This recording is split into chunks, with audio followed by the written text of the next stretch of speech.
How's it going, guys? Welcome back, welcome back. Hope you guys looking forward to this one. Here's the story time for this game here. I played this game today, like 15 minutes ago. It was probably one of my favorite games I played this season. It was an absolute amazing game. And I commentated, and it was all good. I loved every bit of it. Went to watch the video of it, and something was scuffed about the audio. I don't know what happened, but it was terrible. So what I've done is I've uploaded the other game anyway.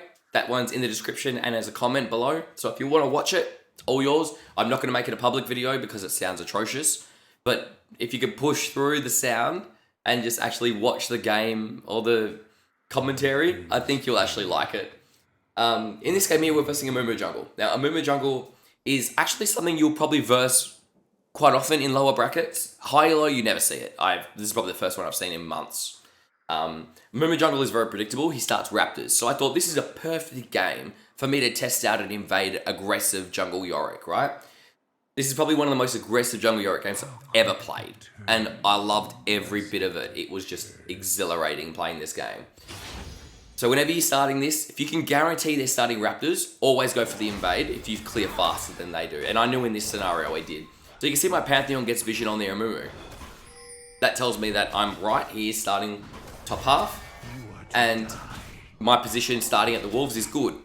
And now, just so you guys know as well, if you ever struggle to get this clear down, just watch one of the games, look at what I hit, when I hit it, and the most important thing is look at where you cross mid, because you need to see where in the jungle clear you're messing up. If something is going wrong, you need to see where it is. Is it before you cross mid or after you cross mid? Because they're two different sides of the map. In this scenario, you should ideally, if you run the flat health rune, you should be crossing mid at the second minion, the second melee minion that crosses through the oncoming wave. So you'll see as I cross through mid lane now, there's a wave that's going to come. If you're running the flat health rune, you'll cross as the second one comes. If you're running the health scaling like I am, you'll cross as the third one comes. Either way, it's about half a second loss. But apart from that, you can really gouge on how well you're doing. Now, other tips I can give you from when you take the Raptors is stay on this side. See where I am? Stay down here. Don't kite up there. Because if you kite up there, when your Gromp kills, it's going to run straight through the mid lane. You want it to run this way instead, through that bush. Right? And make sure you leave your graves on the floor. You see there's two graves there. We either red and we run, okay? Now, mid gets prio. If you look at bot, it's stagnant, okay? So we're just going to go straight into their blue. We can see the blue at 3 minutes. We put a ward. But a Mumu's not here. I'm not going to do it. I'm going to look to see if I can gank bot instead. So we'll go chill out down here. I didn't think bot was gankable, but then I saw the Mumu. Now, I know at this time, my my ghouls are on their way back. So I'm just going to go ham onto them, right?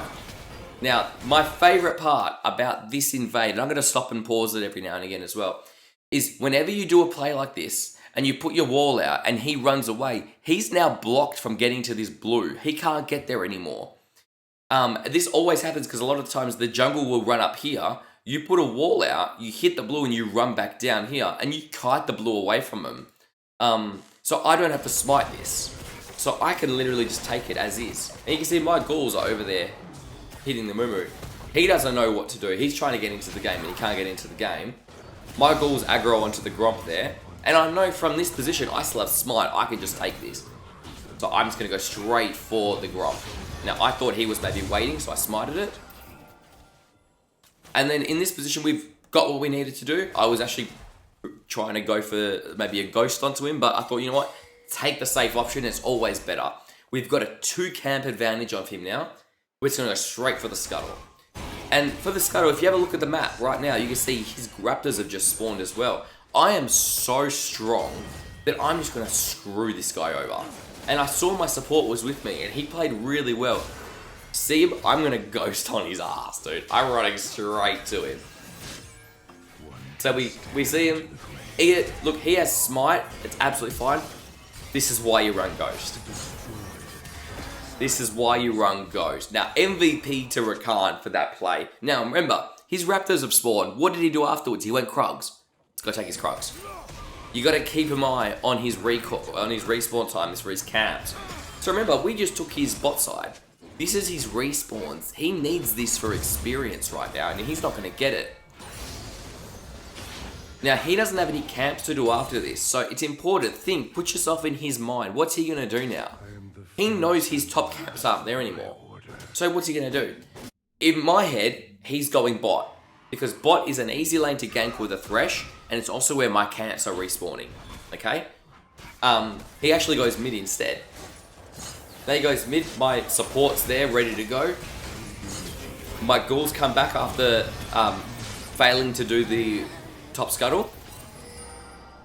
And we get a nice kill out of it. Now in this position, I should just recall out, but what I wanted to do is I wanted to get a bit of poke onto the Corki. Unfortunately, I missed all my E's, so there's nothing I can really do about that. But this is a classic example of time wasting. This is entirely just time wasting. I should have recalled. I would have had a buy on the Amumu. I was just trying to get in with an E. I tried to W and maybe get in, but Yorick E is so hard to hit. I hate anyone that says they can hit it because it frustrates me. I always miss it. So in this position, we want to get the Raptors. I have so much gold on me that it is insane.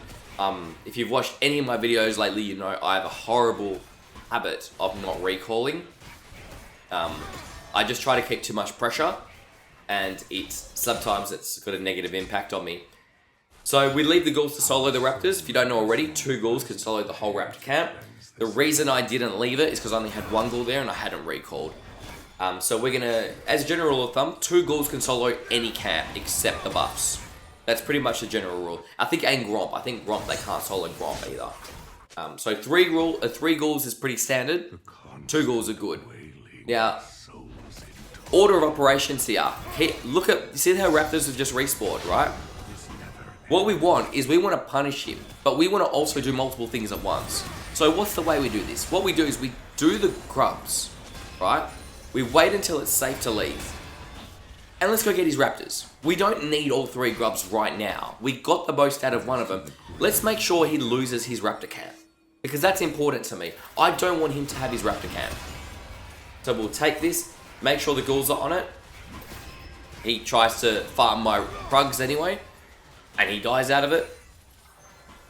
But do we go back to grubs? I don't want his grub. I don't want the grubs. Let's go get his friggin' Krugs. We want the Krugs. And I've got a really good, I like doing this as well, which is taking the entire Krug camp from over the wall. What you can do is you can sit here, just wait. By the time your second E comes back, you can E all the minions and just run straight to the Krugs.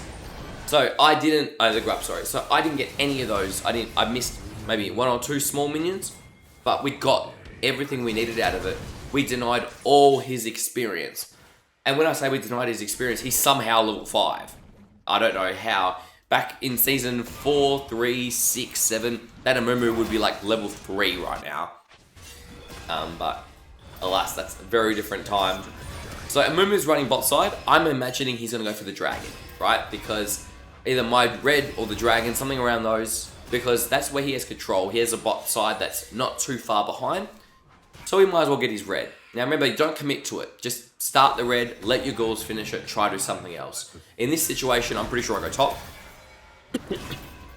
I thought going top would be a really good idea here. And it actually would have been a really good idea. Unfortunately, I think my top goes in a bit too early. And he gets absolutely destroyed. It was well played by the Aatrox, to be fair. I popped Ghost because I thought I need to get in quicker. Luckily, I got out before my ghouls aggroed onto the minions there, so that's fine. We'll just go straight for our camps and we'll recall. We have 3k gold. We have not recalled in 9 minutes. Like I said in my last video, don't do this. It is not good. But when I'm trying to keep the pressure on and I'm trying to deny the Amumu as much as I can, I try to keep in the moment, try to just be proactive. But I'm going to recall now. I've got enough for Cleaver. That's exactly what I need. Okay? So we got our Cleaver. Let's run straight to the bot side. Let's start pushing our lead. We have so much gold. I have 73 CS at 9 minutes. It's not even that high. It's literally not even that high. But the thing about it is that CS taken away from the Amumu. He has 30 something CS right now. He's so far behind. I think my Kled was a bit tilted. He tried to force a play at bot. As soon as the Kled ult misses, you can pretty much guarantee whatever he's doing right now is not going to work. But unfortunately, people get a bit tilted, they get a bit agitated, and they force plays. And it doesn't always work out, as you can see. But that's alright. When in doubt, just farm. Just get something, get some gold advantage somewhere. I saw Scuttle's up, so let's go get the Scuttle. But then, as you can see, no one's mid. My mid lane TP's top. So let's go mid. Now, I know I can kill him. I have Cleaver. We hit the E, we hit the Smite. He has no chance of getting away from me. Remember, when you got Halo Blades, you can take any kill early and you will win it. Any kill early. Now, do we take the wave? No, we don't take the wave. We saw a Moo. Let's go get the fucking Moo. And remember, after we take the Wolves, after we take the Raptors, what did we take last time? We took his Krugs. So let's go get his Krugs. I want his Krugs next. Now, I thought he might have been recalling over here, but he wasn't. Well, look, there's the Moo. This poor guy. So I was pinging this guy to come help me. I thought, for some reason, I thought that was Kled top, but it was the Amumu. I was trying to figure out why he wasn't turning around to help me. But as you can see, Aatrox tries to fight. Amumu goes in. This poor bastard, dude. That poor guy. Now here, I greeted a little bit. I wanted to go for his Krugs to get the Krugs away from him. I thought I had enough time to go for the Krugs. I didn't realize the mid would come back. So you're going to see the mid shows bot right now. Shows mid. And I was like, well, that's a perfect time for me to go get their Krugs. And then for some reason, he comes straight to where I am now. I'm not really sure how he knew I was doing it. And I'm quite surprised that I wasn't able to get one of them. I thought I'd be able to get at least one of these two. But you can see the damage, how close it was. Jeez, I got them both to like 20% health. It was so close, so close. At this stage of the game though, we have enough CDR, which is good. Because we got the Ultimate Hunter, that's 16% CDR from that. I've got the 20% from the Black Cleaver. So my ult cooldown's not that low. It's not that long, sorry. I always go for the Lucidity Boots at the moment. So I highly recommend you run Lucidity Boots. They're just really functionally good at the moment. You can see that he's got 46 CS. I have 90. We're almost double his CS. Absolute bonkers. Only other boots I can think of that are good. Sorcery boots are actually quite good, but don't get them until you have Leandries. So if you are intentionally getting sorcery boots, do not get them until after your Leandries. Trust me, it's not worth it. You don't have enough magic damage early to warrant getting them. So obviously we're just going to take this while we can. Taking this is good because what it does is it points to the Amumu. It makes him predictable. Obviously, what's he going to do? He's going to run to my jungle. Because he knows everyone's up here and we're taking this. So I would expect Amumu to be at my jungle right now. I see his Raptors are up. Remember, Yorick takes the Raptors so quick right now that you can just do that and run. You just need the main ghouls on the big Raptor. That's it. You don't need to stay for the rest. You should abuse this while you counter jungle because it's single-handedly makes us the best counter jungler in the game. We're not fast at counter jungling. I'm not saying we are. I'm saying we are the safest counter jungler in the game. Hands down, nothing's even close. There's no other champion that doesn't need to be at the camp to take the camp. Apart from maybe Zyra, who can do it from maybe over a wall. But that's literally the same concept as this. So we have the wolves, we have the ghouls here. Now check this out. We just sent 4 ghouls to the red buff. We're gonna get 3 ghouls from here at the scuttle, and we're gonna take the dragon with 3 ghouls and maiden, while we take the red with 4 ghouls. Mind blown, dude. So cool. So cool. This champion is the coolest champion in the game, dude. So I E that. Why isn't it there? I know it's up. Amumu's here. Take his fucking blue. Yeah, that's mine. We're going to take all his camps. The priority level is his camp. Neutral camps. My camps. That's what you want to do. Grill that into your head because that's the priority. Remember, you take his camps, it's a +1 to you, a -1 to him. You take your camps, it's a +1 to you, but it's not a -1 to him because he still has his camps. Now we know he's coming for this, so what do? Let's kill him. Let's fucking kill him. Look how quick he drops. And that's my red. Always want to prioritize his camps if it's safe. Only if it's safe. You don't want to die for things like that. You don't want to like do what I did with the Krugs, where I went for the Krugs and I die. Because when you die, you lose Maiden. And when you lose Maiden, you get behind so hard. If you don't have a lot of CDR, your downtime is too long. So I highly recommend playing aggressive. Learn your invade playstyle. Now, I've got a little bit of a different build at the moment. I'm trying out some new items. Now, I explain it pretty well in the commentary video. I'm going Titanic Hydra second at the moment. Now, the reason I'm doing that is because it interacts very well with Halo Blades. If you don't already know, when you use an auto reset, it actually gives you an extra Halo Blade stack. So right now you get 3 attacks from Halo Blades. If you have an auto reset in your kit, i.e. Yorick Q, you get a 4th. If you have an auto reset item, i.e.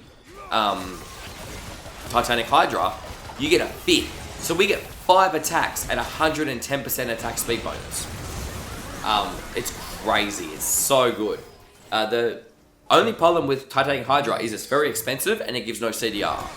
Now, the no CDR isn't a problem if you're running the domination tree. It's literally like the perfect tree for this exact playstyle. It's perfect because you get CDR for your ult and you get the attack speed from the Halo Blades to abuse Titanic Hydra. It's like they're meant to be together. It's so good. It gives so much health, 550. So your maiden splits have so much extra health. Remember, and I go through this in a previous video as well. The rate that your ghouls push and their success in the side lane is not only dictated by their AD. A bigger factor in your ghoul split damage is actually your health. Because when you have higher max health, your ghouls have higher max health. Now imagine a scenario where you're pushing 4 ghouls bot. One of them, your ghouls have 200 HP each. The other ones, they have 300. If you lose all your ghouls because they have less max HP, your push is less because your ghouls aren't alive for it. So you can actually get stronger pushing power by having higher max HP. So in this scenario, Titanic Hydra is actually a stupidly good item. The other reason I like Titanic Hydra second and not first, there is an alternative build you can do, which is Stridebreaker first. And there's a player on NA called Vniki, and he runs Stridebreaker first with Phase Rush. If you haven't tried that build, I highly recommend you try it, because it is actually a very good build. Especially my original Jungle Yorick build. It's what I used to run as well. And it's interesting seeing that he gravitated towards the Phase Rush playstyle as well. The reason I don't run it is because there's no CDR. Now, if you don't go the CDR of Trojin, Stridebreaker doesn't give any, neither does Titanic Hydra. To me, that's a bit of a pain, because I play off maiden split so much and so often that I want that extra CDR. I'm not going to be able to get it with the Titanic Hydra. Normally, in this position, we would be going Shojin, right? Well, I've got news. Shojin's bug fixed on PvE, so we're not getting that extra 15 ability haste on maiden anymore. So that's almost incentive enough for me to consider maybe running something else. The other benefit of running Titanic Hydra is, dude, you clear the jungle so quick. Like, you clear it so fucking quick. And as a second item, it's interesting versus a first. And I'm sure a lot of you Yorick players will know, especially if you play Jungle Yorick, if you run a Tiamat item, I guarantee you're going to permafarm all game. It's something about the mentality behind having a Tiamat item. You're always going to farm. All you do is farm. You see the next camp, you're like, fuck, I take that so quick, I'm just going to take that and do something. And it gets me into a bad habit. Me personally, it's a terrible habit. That's why getting it second is interesting. I delay it so that I don't enable the bad gameplay. And instead what I do is I run it as a second item. So you can see we just group up now. Group up, get the catch. We're laughing straight for the dragon. But do we do dragon first? No, we drop maiden first. Why do we drop maiden first? Well, we drop maiden first because it's 19 minutes and Baron's spawning soon. If, theoretically, we got to a position here where we go dragon into Baron, maiden is there pushing bot, telling the enemy team, hey, come deal with me. Otherwise, I'm going to get their base. I'm going to get that tower. Now, in this scenario, it doesn't event to anything, but that's alright. You're not always going to get an event for maiden push. It's absolutely fine to lose her every now and again. You've got to take the risk sometimes. Admittedly, it was a very early maiden split. 19 minutes versus 19:30 would have been a much better split for the maiden, because then we could have actually forced the Baron. Doesn't matter. It's absolutely fine. Now that we've got the Titanic Hydra, we are all good to go. We can power the camps. We can power clear waves. At this stage in the game, auto Titanic Q clears the entire minion wave. And any camp, auto Q will clear the whole camp. So your uptime is insane. Mumu has 78 CS. He is mental boomed right now. With this build as well, you can solo Baron. 2 items, you can take Baron on spawn. It is so easy. Now, I was scoping it out here. I just wanted to see if it was available, which it was. We can take Baron, so let's go check his jungle quickly. I can see the Thresh on his way. Now, in my head, I'm thinking, Thresh is here. Why is he here? He's here to ward the Baron. They don't have a Baron ward yet because I stopped him in his tracks. And I saw his Raptors are up, and then I see they fight mid. Now, when I see them fighting mid, that tells me, hey, they're busy. Let's go take the Baron. And you can see, look at the clear of the Raptor camp. It's spicy, dude. Now, whenever you take the Baron, ideally, your perfect scenario is you have 4 ghouls before. You blow as much of your load as possible. Wait for 1 or 2 ghouls to die, and then pop your R. Once your R's out, you always want your ghouls to tank it. Never tank it with Yorick, unless it looks like you got to get used to the pacing of how quickly it drops. I knew from here if my ghouls just tanked it, I'd be able to get it, so I just took it. But if it ever got to the position where it looked like it wasn't takeable, I would then tank for my ghouls and Maiden instead. Now, as soon as you take the Baron, you drop Maiden top. I usually get in the habit of doing that. Ideally, that top wave would be a bit more towards here and not all the way up there. Because if that were the case, they'd be able to accumulate ghouls on the way. But it doesn't matter. At this stage, it doesn't matter. Look at the jungle clear, dude. Oh, so spicy. So spicy. Now, whenever you verse an Aatrox, if you ever verse an Aatrox, I promise you, and I implore you, please drop your Maiden top. Aatrox cannot deal with Maiden drops. This is the best counter in the game. If everyone dropped Maiden against Aatrox, I guarantee you your elo would go off the chops. Look at the damage. Aatrox can't heal versus minions. He can only heal versus champions. They all go the same type of items. They all go that Sundered Sky. It only works versus champions. Look how hard it is for him to do anything. He can't take it. It's so funny. Now, if I had Leandries, he'd be fucked. He'd be screwed. He can't do anything against it. Don't have Leandries yet. But that's fine. We're just going to keep the side lanes pushing up. My Maiden's top right now. What does that mean? It means we go bot. Now, I was trying to find the Amumu. I should have eaten him the second I saw that. But tragically, they both bloody got away on one hit there.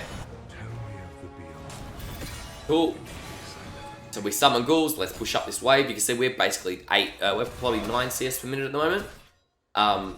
We could be higher if we purple farmed our jungle as well as his, but I prioritize taking his camps away than taking my own camps. And that's the kind of lead I wanted to gain in this game here. Now, this is what I'm talking about, the jungle clear. Look, the lane clear. Look how quickly we clear that whole thing. Absolute bonkers. Now, my Kled's still top. I'm hoping he gets that tower soon, so I'm going to stay bot. Mainly, there's nothing else to do here. We don't have ult anyway, but I want to stay around, keep this pressure going, make sure I can push this lane up. We'll wait for the minion wave. See the minion waves here. Auto Titanic Q clears the whole thing. Aatrox is here. I know he can't do crap all to me, so we're just going to push up. Make sure he doesn't go for us. I remember Titanic works on towers, so we're getting extra damage on the tower hits now. And after this, we're going to run straight to mid. Nice dodge by the Thresh up there. Now, I don't have Maiden here. If I ran Shojin second, I would have Maiden right now. So it's important to look at my Maiden cooldown, 6 seconds. You've got to get used to not having your Maiden up for every fight. Now, that being said, I only have 2 stacks of my Ultimate Hunter right now. If I had killed everyone on the team right now, on the enemy team, I would have an extra 15 ability haste, which is what you would be getting from the Shojin. Around about, no, 20 from Shojin. So next patch, you'd only be getting 20 total. So I suppose that kind of evens out a little bit. Obviously try to stack your Ultimate Hunter as much as you can, but in this position, I didn't really have a choice. So, the correct play here is to respawn, Wolves, Blue, Gromp, Scuttle, Recall for Leandry's, drop Maiden, prioritize the Baron. In my head, I've already thought that through. Partly because I can see my team taking my bot side jungle, but because I know their guaranteed camps are available, and I know that the Baron's spawning soon, and I need time anyway. So, in my head, I've already thought 3-4 steps ahead. Now, Leandry's, Titanic, and Cleaver are an interesting 3-item combo because they have so much bonus health. Leandry's has 300, Cleaver has 400, I think? 450, 400, something like that. And the Titanic has 550. Dude, we're sitting at almost 3,500 health. Now, I'm pinging him like, please let me have this, because I've got Leandry's. Good. Now, I know we got Leandry's because the Gromp's going to solo. Now, I always drop Maiden bot whenever there's Baron coming up. Don't bury me with it. The only thing to note about this Maiden drop is that Baron's up in 115. It will take shorter for it will take significantly shorter for Maiden to get from bot lane where she is right now to their base than for Baron to spawn. In a perfect world, I would have delayed that drop, but there's just absolutely nothing to do on the map that I was so bored that I just wanted to drop her so bad, but I was just so bored. I had nothing else to do. So we'll just go push up mid. Important to get their attention on us and not Maiden, because now they're going to see Maiden, they're going to have an opportunity to respond to her. But if we go mid, we get them to see us instead. So let's shove all the ghouls up, let them run up, raise ghouls, run to the dragon, run to the Baron area, and we'll give them a big indication that, hey, we want to take the Baron. Fresh misses pull. My team goes in here. I thought it was a good play. We back out, get the Baron. Unfortunately, my team went way too ham. Way too ham. I didn't have anything I could assist with in this position. You got to realize if you're playing Jungle Yorick, from this position, a lot of the times, you're not going to be able to do anything. Once you're Maiden's bot, your job is literally to stay alive. Me getting in the thick and thin isn't going to do anything here. I don't want to die. I do not want to die. He will kill me 1v1. I don't have any ghouls. It's not worth it. If I could have stopped the Kaiser's recall, it's a different story. But I couldn't stop it. I thought I was dead here. As soon as I saw the Corki, I was like, oh, I'm screwed. But luckily the blast cone was there. Maiden wasn't able to get enough out of it. And that's what I'm talking about when I say Maiden splits. There's a learning curve. You're going to make mistakes. You're going to do bad splits. That was what I would classify a bad split. But it's not always a bad split if your team actually played it out properly. Like, if my team didn't go in there, we just backed off and got the Baron, it was a good split. But it doesn't help if you drop Maiden, and then everyone dies, and then they answer the Maiden. It's kind of like, well, all I got was CS. Know what I mean? In this position, though, you see how they all ran down. They're all escaping bot side. That means Baron's free. We saw them all running down bot, trying to get away, so we just rushed the Baron instead. We see Thresh. Get a nice catch on the Thresh. And then we get a sick combo here. Look at the Titanic damage. Oh, dude, juicy. Oh, God, the Titanic Hydra damage. Now, I think we probably could have just ended the game here. But just go the Baron, it's easier. Now, remember the rule. You take Baron, what do? This top wave's in a much better spot. You drop Maiden top straight away. Absolutely straight away. Hands down in this position, there's no reason not to. In a perfect world, MF wouldn't have gone top. My Maiden would have just gone top alone. She would have got so many ghouls out of it, and she would have been in a great position to push along that top lane. In this position, it doesn't matter. It's fine. We've got all the items we want. Now, for reference, my next item would have been Abyssal Mask, and my last item would have been Hullbreaker. I think Hullbreaker or GA is your best in slot last item, but I think Hullbreaker is actually better than GA, just because it enables your win con so much more. It's such a win more item, especially if you have all the inhibitors. It's so good. I do not live in... I was surprised that revealed me, because Thresh knew where I was. Luckily, he pulled a ghoul instead. Remember, we play the outsides of the fight. We don't need to go in all the way. We just play the outsides. Now, they've reacted to Maiden up there. We shove down mid. Just push straight down mid lane instead. Take the inhibitor, it's free. Now I see the Amumu. We'll pay him a visit. But we just do so much damage. Oh, the damage is nuts. But it's just over. From here it's just over. They can't stop us, we're way too strong. Remember to be careful around towers when you have Leandries, because the burn damage is going to do crap ton. Dude, the Titanic Hydra combo reset with Q plus your Halo Blaze is just nuts. It's so cool. I highly recommend trying it out.